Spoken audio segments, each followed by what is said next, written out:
To Kingston Happenings on Radio Kingston, and I'm here with Leah Gooch, and we've been talking about her past and working with yoga and working with young people and art and all that. And so, what did you do after you were at the detention center and you did your training in Peru for yoga? By the way, what is a yoga school like? I mean, I have a hard time imagining that.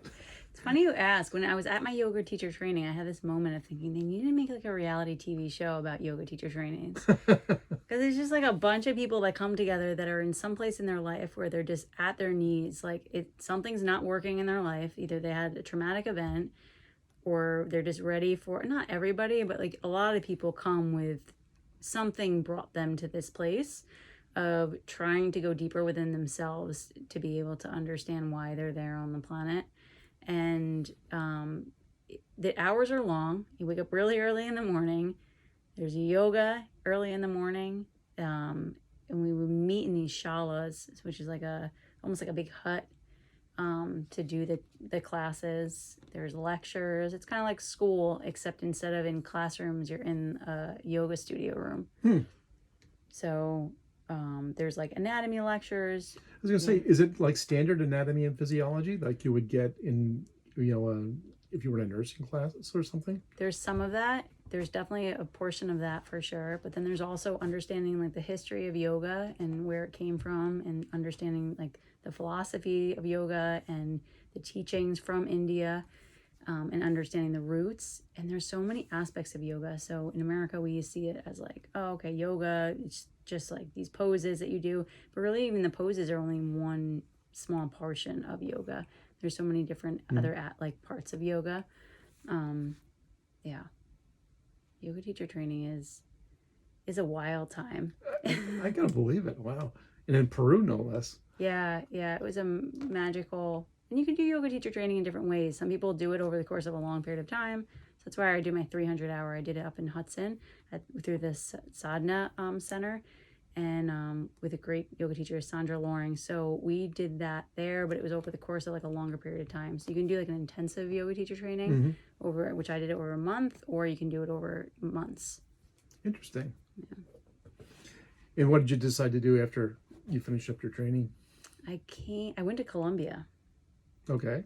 I wasn't ready to come back to the States, and October, November. So it was like December, and I was still, it was as if I like emptied out my basket and wanted to figure out what I was putting into my basket. Like I wanted to figure out how I was going to live and how I was going to be. And I had the privilege of being able to like kind of figure it out a bit. And I'm still figuring it out. I don't think you ever finish figuring it out, but I was able to do a lot of internal work, and it was not always enjoyable at all. I mean, it definitely required a lot of discipline to be practicing yoga and also meditating and writing and looking to figure out like, what is my next step? What is the next right step for me? So I found in Colombia, there was another training where you can live in a yoga studio, learn how to teach yoga in Spanish, and like work at the studio and teach classes as payment for a room and board. I was like, all right, let me see if I really like this whole yoga thing. And because if I'm learning in another language, then I definitely am going to know that, like, whether or not I actually like this, or if this is just something that I want to come back to the States and just do on the weekends or in the evenings. So I went to Colombia and stayed there. I ended up staying there for 5 months and learned how to teach it in Spanish. So I got some clients. Subsequently, the first 2 clients I had never really taken much yoga at all. And within, I think, 6 months or a year and a half, couple years, they both did yoga teacher trainings, which was kind of cool. Interesting. So, and that's also when I was in Colombia, I studied more Reiki, which is a Japanese practice of energy work. Have you ever heard of Reiki? Yes, I have. All right, cool. So, don't know exactly what it is, but I've definitely heard of it. So yeah, it's a practice that came from Japan, although there's different ways to do Reiki. But that's how I learned it, and through the practice of Reiki and that work, I also understood like some psychic abilities and was able to tap into that whole field. And I thought that was kind of interesting and cool and helpful to navigate my life. So I started doing more Reiki, which is an exciting element. And then my brother's wife had a child, And I was like, I want to come meet this kid. So I came home in May of that year, and came home, started building a website. I'm just like, all right, well, if I'm going to do this whole yoga thing, I got to have a website, right? But I knew I wanted to go back to prisons and work in some sort of facility. And I then got an email forwarded from my sister's friend mom, who didn't even know I was had worked in a prison. And she forwarded the email and said, I think Leah might be interested in this. And it was a creative writing teacher position at the Ulster County Jail, very part-time. And I thought, I don't know how to teach creative writing, but I've been doing a lot of writing. So I went in for the interview thinking like I had a 50-50 shot. And they were like, yeah, you're good. Like, go in, do what you want to do. I said, can I do yoga and meditation? They were like, yeah, just keep it, well, yes, you can. Keep it appropriate for a prison. And that's what I did. And it was in the Ulster County Jail with 8 guys that were in that classroom. They have these small classrooms. And I used yoga, meditation, and writing. And that was the class. And at one point, it was probably like day 2 or so, like the second class, I gave them a writing assignment, and they all were just like pens to paper writing their stories. And it was a moment where it felt like all the stars aligned, and it felt like this kind of sort of class was like birthed. Interesting. Yeah. I remember the only time I was in the old Ulster County Jail, just going into that setting. And I was in there for a photo shoot. I was about 18 years old, and I was helping someone else out with photos. And I went in there, and I heard the door close behind me. The big heavy metal, and obviously it's kind of intimidating, scary, and a lot of other things. You ever get used to that? I mean, was it scary for you to be in there and be locked in? Yeah.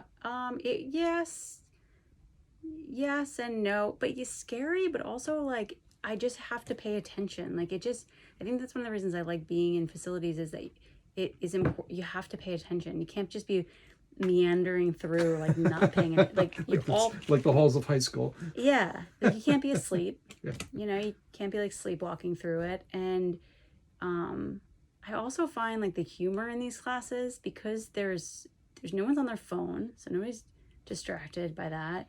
Like everyone's kind of on edge slightly. They're not going out for a smoke. Yeah, they're not gonna, like they're all in the room with you, and like there's this sense of heightened awareness of everybody, and so there's this sharpness that's happening with every single person in that room, and it makes it so that also there's high rates of participation in whatever is going on. And the other thing is that they're all wearing basically the same thing. They can't really compete against each other with like money, cars, girls, whatever, attention. So one of the social currencies is humor. So the comedy quality Interesting. is pretty solid. They're brushing up their stand-up acts while they're in prison. Yeah, that's pretty cool. Yeah, and like the conversations and they're inspiring, and hearing some of the stories when they actually share with each other, like share in these groups and hear the stories, it's things that I've never been exposed to. So to hear them explain these stories, and it's like they're, I've seen these kind of things play out in movies and stuff, but it's different when you hear the person actually talk about what they went through in their life, and to hear that that side of it and the humanity, and then to see each other, like the other guys in the room comforting each other and like supporting each other. And I think that that's what I love. That's why I like working in prisons, is I have the ability to try to like bring out the best in people in a classroom, and then that's who's conversing. Interesting. And we have to take one quick break here again. We have to hear from our underwriters. And support for the Radio Kingston Community Fund is provided by the Fisher Center at Bard, commemorating their 20th anniversary with a community celebration featuring a day of free events and activities for all ages. Interactive behind-the-scene tours, plus Kingston's own DJ Alley brings her Kinder Disco to the Spiegel tent. The Latin Grammy Award-winning female mariachi sensations Flor de Tolash fill the lawn with enlightened interpretations of traditional mariachi music. And the day ends with dancing in the Spiegel tent with DJ MK Ultra, Saturday, July 15th from 11 a.m. to 12 midnight. And we've got some more PSAs.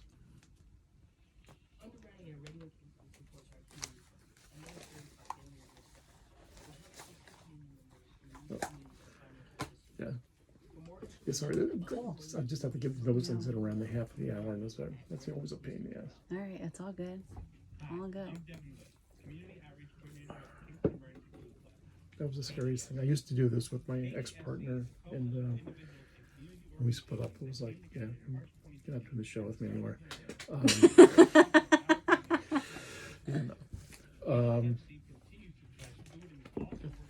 But she was sort of the timekeeper, so it was made things a little bit easier. But and then when I started doing it on my own, it was like, oh my god, I gotta manage that. But it's been a breeze. It's been, in fact, it's been so much better without her yeah, there.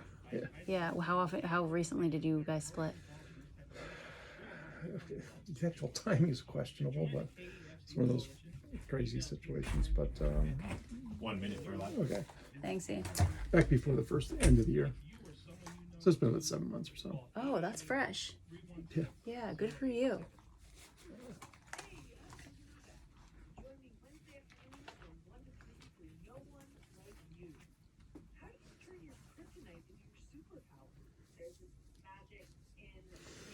There's actually some really good shows on Radio Kingston. If you Say ever it get a again? chance- There's some really good shows. Yeah, Yeah. I will. Now that I I will definitely pull it up because I could just stream it on my phone, right? Yeah. There's a website, radiokingston.org.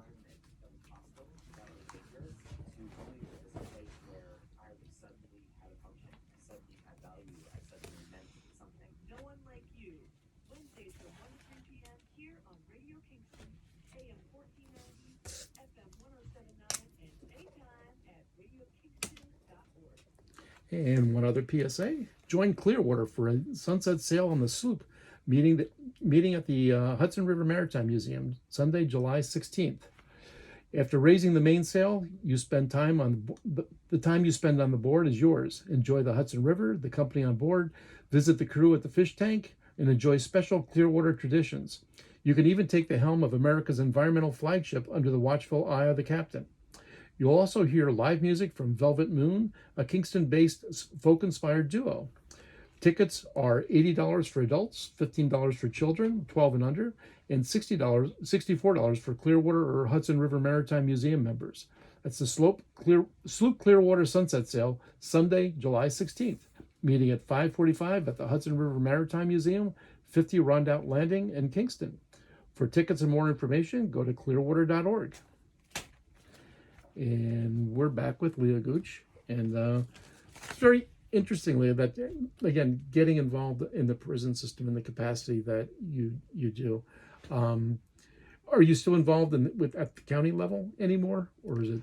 Not right now. I was doing classes like for youth in the county and then also work with private clients and different kind of companies. So I found myself spreading myself a little too thin. So I had to kind of reel back a little bit. But hopefully we'll be getting to start the Ulster County jail classes up again at some point too. Especially working with young people in a prison. I mean, I can see where that would be very rewarding if you really do see a really positive reaction. I mean, do you get any sense of, do they wind up back in there or not after they've been released? Yeah, I don't know how many actually like stay out versus come back. But I have seen, because I am at some juvie centers still once a month, and so I've seen somebody I worked with who was at a center years ago is now like facilitating classes, and so like there's definitely students that I've worked with, and then I've seen them a year or 2 years or even 3 years later and seen the growth, and that's really rewarding. Yeah, I can imagine. I mean, some of these kids just, it's bad decisions at a wrong time, and unfortunately, once you get into the system, I don't think people really understand just how hard it is not to wind up back there. Yeah, exactly. Especially if they're going in when they're 16 or 15, and then have a sentence of like 5 years. So then even just in that time, it's like they grow, and so. Now, what kind of program are you doing at the state level?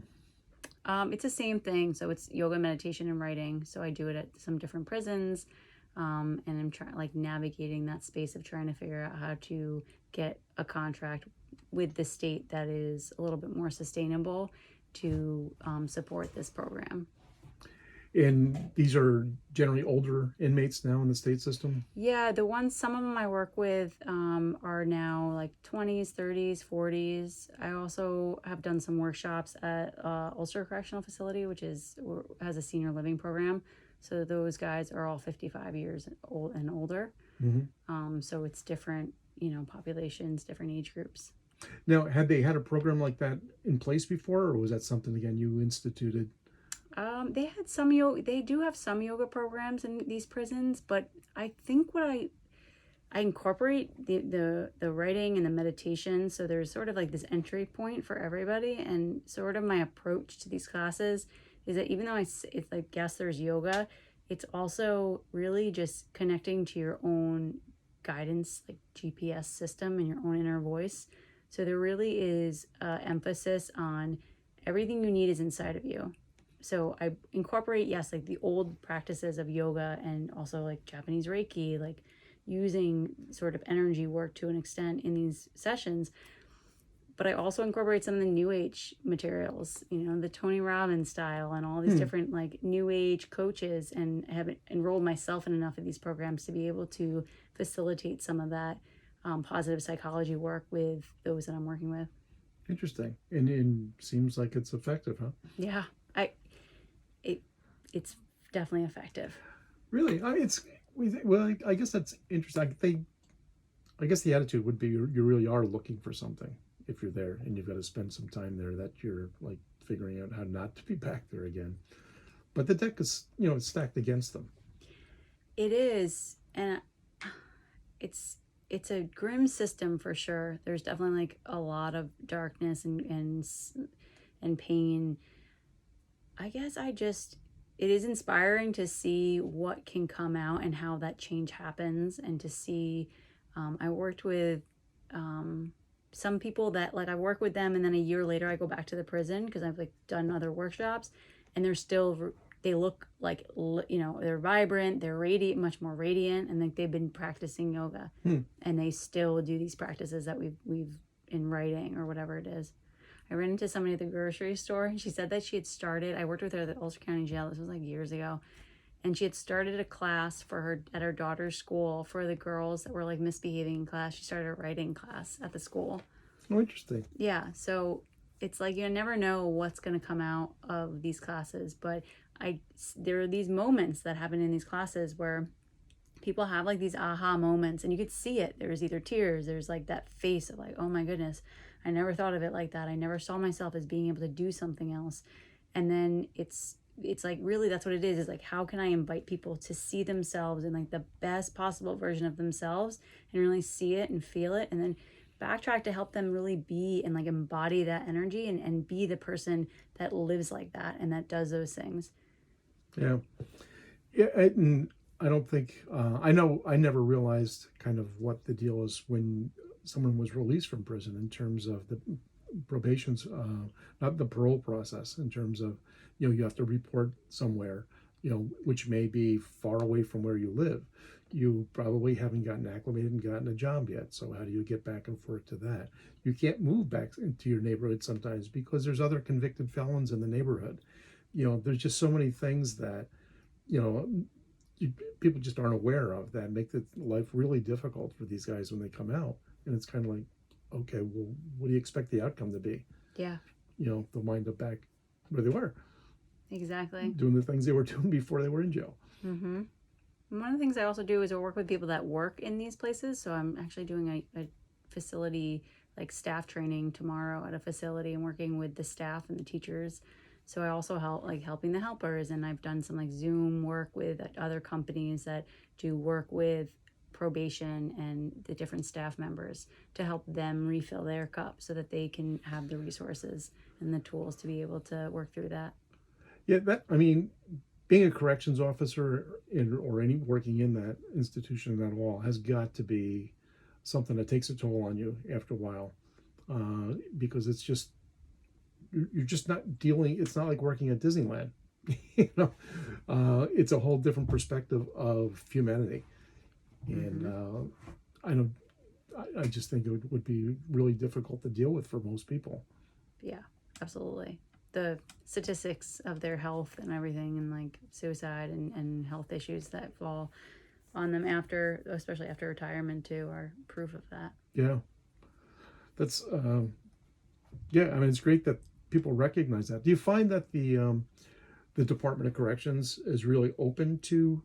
Do they really support the yoga programs and those sort of things, or is it kind of like, we'll just give this a try and see what happens? To an extent, it's hard to allocate like the money. I mean, there are definitely people in the system that are really supportive, and I've met a lot of people along the way in like different levels of the system that have been seeing me either in a classroom doing what I do, or have heard from the participants and been like, all right, this is different. Like, she's doing something in there that we're seeing the behavior change. Like, we're seeing the effects of it, and they've been really supportive.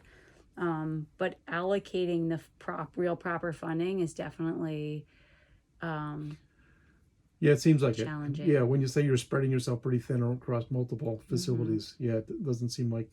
Yeah. And you're the only person doing this? I'm the only one that's doing this kind of class. So there's other teachers that have done in different facilities in New York State that have yoga and just yoga, but I'm the only one that is doing this kind of class. Yeah. I call it agitated to elevated. I didn't even say the name. It's agitated to elevated. And what exactly does that mean? They come in agitated and they leave elevated. That's interesting. Gotta have a buzzword for everything. Yeah. And just in general, when you look at the whole corrections system and everything, I mean, kind of what is your general perception of how things are run and how it really is serving society, I'll say, because it's obviously not serving the inmates very well. No, I mean, I don't know. There's so many layers to it. I think I came in with one view of it, and then that's changed. You know, I've learned more and more about it. Yeah, it's a challenge. But it's also like anybody that has been involved in any sort of government system, to move the needle it takes so much work to move the needle. Yep. And I think that's what, for the last like 6 years, I feel like I've been trying to like push this needle and like move it, because I'm thinking, well, once it moves, it's not going to get moved again very easily, because that's sort of like how it works, is that once they have systems in place, they don't really change very easily. So yeah, I think that there's, I don't know, it's a tough system. It is, and unfortunately, there's a reality to it too, that there just sometimes are just bad people that have to be dealt with in some pretty harsh ways sometimes. But in a lot of cases, it's like, I mean, we're finding out how many people are there for for marijuana. Yeah. And basically we're now saying, hey, it's okay. Yeah. It's kind of hard to reconcile. Yeah. You know. And I mean, if you hear some of the stories of what people did, it's just like, I understand why you did what you did with the situation that you were in. But yeah, it's difficult. So it's like time. Well, I think that's why I think this class that I offer, and like why other people that offer similar sort of holistic healing practices should be more inside of prisons. And I understand how people are like, we shouldn't be, putting all this funding towards prison programs that it's like, why should I have to pay for yoga, but then they don't have to pay for yoga? It's like, well, you're already paying because you're a taxpayer. Like, there's so much money going into the prison system. Right. Yeah. That's minuscule. And they're not like helping as much as some of these other programs that do seem to help. So, but it seems like if somebody's in time, I just don't get it. Like, if somebody's in timeout, it's like, why not teach them how to navigate the interpersonal relationship with themselves, so that then they cause less harm to themselves, so that when they come out, they aren't causing so much harm to other people, because it's all like a reflection. So the way we treat other people is the way that we also are treating ourselves. Yeah. Do you know, in other countries, do they do more of this? Yeah, for sure. Like, Okay. in their That's what I country, thought. and like other countries, granted, other countries weren't built with the slave system that ours was built on, so it's a very different landscape. But other countries that do have systems, like in Norway and Sweden, and there's a couple other countries that have very, very low recidivism rates, also have a lot of programs that create the community and like support for the individuals while they're incarcerated, so that when they get out, they do stay out. So, And God forbid we should look outside of this country to maybe get some ideas to try to fix a system that is obviously broken. Yeah. You know, you keep, putting people in prison, letting them out, having to put them back in, and it's a revolving door. It's obviously not working very well. But hey, let's just keep doing it. Yeah. Well, there's, there's a lot of powers at play, and there's a lot of people that are involved in the system that are making a lot of money, and that's also part of it. Yeah, and not enough motivation to really change it. It's overcoming inertia. Until there's another Attica, nobody's going to talk about prison reform. Yeah. Right? Yeah. Unfortunately, that's what it takes sometimes. Yeah. I will say, yeah, and there are people in the system that do have power, that I do feel like they're trying to help and like make a change. And they're also have their hands tied in a lot of ways. I think the higher I've climbed in terms of like conversations and relationships with people are higher and higher up, I'm like, oh, like there's only so much that you're able to do because of the red tape that you have to cut through. Yeah. So I'm chipping away. And like right now, I'm also working with just like private clients, working at retreat centers, and like doing in different landscapes, and like doing the work that I do in different settings to sort of allow the work that I do to come through, and then go to the prisons, as well, but like also not try to push so much in trying to create this change with the prison system, but instead like let it kind of happen. Right. Yeah. Results will show after a while. if anyone's paying attention, the results will be there. Exactly. So what are you doing on the private side these days? So I work with private clients. I do this kind of work with private clients that are really ready to like make a change in their life, that are at a crossroads. They're like, I can't go away to yoga teacher training, but I'm ready to be trained in something because these tools aren't working. So I work with private clients. I also do retreats. We just had a great retreat. My friend Tasha May, she's amazing. And she's also a yoga teacher and does a lot of great work. So we did a retreat in Kurhangsen last weekend. What does a retreat look like? It's almost like yoga teacher training light. The way we run it, because we have a manual, we're doing, and we did Reiki training too. So everyone left with the ability to do Reiki, and we're all doing it on each other like before we left too, which was really amazing to see it unfold. Interesting. Yeah. And that's enjoyable, huh? Yeah. Yeah.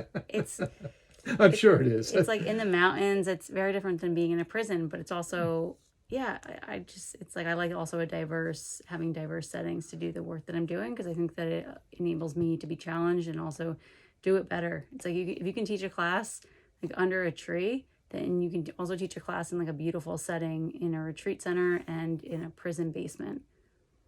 Yeah.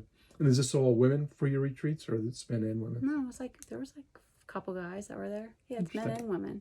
Kevin, we got a spot for you. There's one in October. That would be funny. Yeah, no, I've worked with a fair amount of men too, and like, I like working with people that are like, I don't really want to do yoga, but I feel like it would be good for me. I'm like, yes. Oh, I know it would be good for me. That's like my perfect clientele. Yeah. That are like, I don't want to do yoga, but I think I should do yoga. I'm like, okay, let's do this. I think anything you attempt to do, that's in the vein of self-improvement is worth trying to do. It doesn't matter whether. Yeah. I'm just laughing because I'm the most like tight jointed muscled person you've ever seen in your life. People laugh at me at the gym sometimes. That's good though. You're going hitting the gym. That's how it starts. Yeah. And doing a little stretching. Connective tissue too. Like the yin yoga is really good for your joints. So there's like yang yoga, which is downward dog and warrior poses, but those bigger muscles are activated. But when you do yin yoga, you get in these postures, mostly supine, so you're on the ground a lot, and your bigger muscles relax. So what happens is the connective tissue that is between your big muscles and your bones, like that fascia and connective tissue, that starts to stretch. So if you hold these poses longer on yin yoga, and then that starts to stretch and release. And when you're doing it, it's more harder on your mind in some ways, because you're like, this isn't doing anything. I'm wasting my time. I could be doing something else. But then you sleep like a teenager, and you wake up in the morning and all the backaches are gone. Interesting. Yeah. I could certainly use that. I did beer yoga once. Nice. Does that work? Where did you do that? At the art bar right down Oh, the road nice, here. right. Yeah. When they were open, they did a couple of weekends of beer yoga. And I hear now they do whiskey yoga down at the Copper Sea Distillery. Oh, there you on go. Sundays, yeah. There you go. It's like anything to get people to do yoga. You're like, literally, you can be drunk and just do yoga. Yeah, nothing got out of hand, but Yeah. it was just a novel thing to do, and it was Yeah. kind of fun. I forgot who actually taught the class, but it was interesting. Did it feel good after, or did you? Well, probably. I mean, it's been a while since I've done it, but yeah, no, any stretching like that helps. But yeah, so we're at the top of the hour already. Wow, Oh, that went by was quick. fast. It always Yeah, does. it always is. But no, it's great having you on, Leah. And like my hat's off to you for the work that you do. It's got to take a lot of courage to walk into a prison and be working with inmates and to keep fighting the uphill battle to keep trying Yeah. to do these programs, to keep these programs alive. They're just people, and they've done much more courageous things in a lot of ways than I could do. Yeah. But yeah, I mean, I feel like everyone's fighting their own battles, and it's just a matter of time to like connect with people to realize also we're all connected. Yeah. So like anything you see and like experience, like that's really also a reflection of like what you have the potential to be. So try not to judge. Yeah. Also, but if anybody wants to meditate, I do record those free meditations every Monday morning and send those out. So if Yeah. So anybody's how can they listening, get to you? check out my website, 4minutesaday.org. 4minutesaday.org. Mhm. Okay. It's spelled out. And or just Google my name, Leah Gooch, and you can sign up through my website or send an email, goochlm@gmail.com, and I'll add you to the list. That's great. Well, thanks for joining me tonight. Really appreciate you coming out on a Monday night. Thank you, Kevin. A pleasure to be here. Yeah. And thanks everybody for joining us. And on the way out, who are you going to hear? Let's see. You're going to hear Dream from Judy Kang. And she'll be playing Friday night at the Colony in Woodstock. And by the way, she is Lady Gaga's personal violinist. Wow. Yeah. That's fancy. She's got some chops. She has to. Take care, everyone. And we'll see you again next